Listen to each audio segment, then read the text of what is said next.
making sure that more of the world is accessible to us to get some of these minerals from, to continue living our modern lives. You know, obviously if there isn't a replacement for that cobalt, and there's not enough cobalt to make all these batteries in cars and phones, whatever devices we have, you know, it's going to be a challenge, right? Unless we develop more areas where we can get resources from. This is from the CIA fact book. Different resources from Africa. So all of that purplish, you're seeing precious metals and minerals. So diamonds is a big one. Gold is another big one. Different metals and minerals are in orange. So copper, uranium, iron, aluminum. The green is clearly food related stuff, coffee, grains, whatever. Black is oil, petroleum products. All right, there's a lot of really valuable resources available in Africa, and just, you know, getting them out in an ethical and moral manner would be kind of the challenge that is set up for the world you exist in. All right. And obviously these problems are way above you. You know, you got plenty of more current things to think about, like passing your grade 10 classes. It's a challenging enough challenge for some of you. Okay, you know, worry about that as well. These are things that we got to talk about for this thing.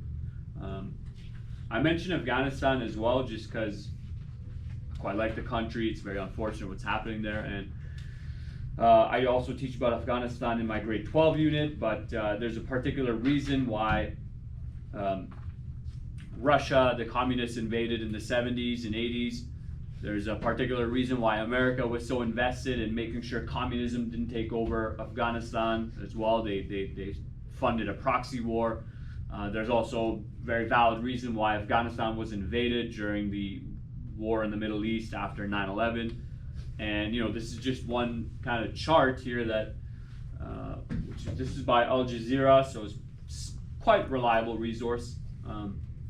But untapped natural resources. So Afghanistan is believed to hold more than $1 trillion worth of mineral resources and metals, but faces many challenges in, you know, converting that resource from the ground and actually getting it everywhere else, right?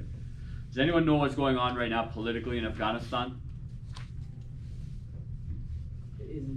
The Taliban is like, it's taken over everything. The Taliban runs the place. Do we know what the Taliban is? It's like a group, like rebels almost, inside the town or inside the country, that they want power, or they like don't like their governments or whatever. So they're trying to take over, like stealing stuff from the military so they can fight. And, Yeah. Like, Canada and America have been fighting there for like 15 years. Yeah, the Taliban is a very extremist organization. They're very fundamentalist, extreme Muslims. They have likely been responsible for many terror attacks in that region. The Taliban originated from the resources that the Americans gave to Afghanistani people and people who were coming to fight against the Russians. And, you know, 30, 40 years after the conflict with Russia and Afghanistan, you know, it's kind of come full circle where all of that impact that the Americans had is now like negatively impacted the country. I don't really know how many people support the Taliban. I think it's pretty outrageous. I know a lot of Afghanis are against the Taliban as well, but it's very complicated for this country to get, you know, a government in place that everyone agrees with, right? One thing I learned about Afghanistan is that the region, they're very tribal. Some of these groups that exist there have had problems with different groups for, you know, hundreds of years, maybe 1,000 years, and there's been a lot of bloodshed and violence, which, you know, isn't very different from many other groups, right? The British and the French had a war. They called it 100-year war. They're at war with one another for 100 years. You could probably learn about this in grade 7. It's very common, right? But it's hard to get people organized and to maybe get them believing in this idea of one nation, of Afghanistan, rather than maybe their tribal groups. So without that organization, without that cooperation and unity, it's very hard for them then to take these resources and convert them into money. Which kind of comes back to our initial conversation of, well, what if you don't really value money? What if they much prefer their own personal lifestyle that they're living? So even if they were organized, like Mongolia is a place, I mean, there's not nearly as much conflict there. You know, like I remember watching a small video or short documentary on Mongolia, and these people, you know, they're just living their life out there, and they're not too concerned about money. They'd rather live their own lifestyle, right? Rather than engage in this globalized world of trade and economics and making money and whatnot. They'd rather live their own lifestyle.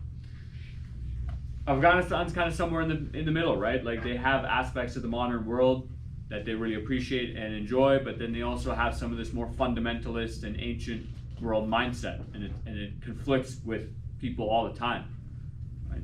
But how do you develop this country so that everyone can have a good quality of life, that everyone's safe? One of the issues with the Taliban running the place is that women are not treated very well.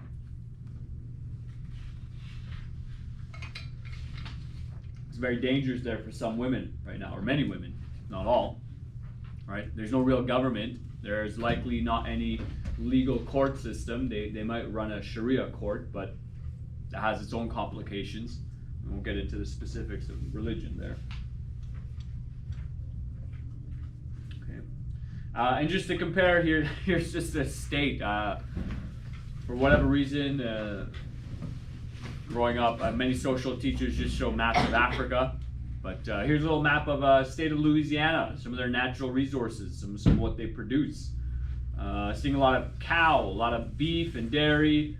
There's a fair bit of like seafood there as well, but they grow a lot of things, right? Veggies, oats, soy, cotton, berries, potatoes, and then they still also have some of the more like oil related stuff, right? They have oil, natural gas, salt, sulfur, right? So for Louisiana, you know, it's not too complicated. I mean, this is in America, so it's not complicated to manage those resources and get them out of the ground and sell them and help the people of Louisiana. Unfortunately, I think Louisiana is still a pretty like poor state overall, but just giving you a little comparison there. And that wraps up this slideshow. No way everyone's gonna start waking up.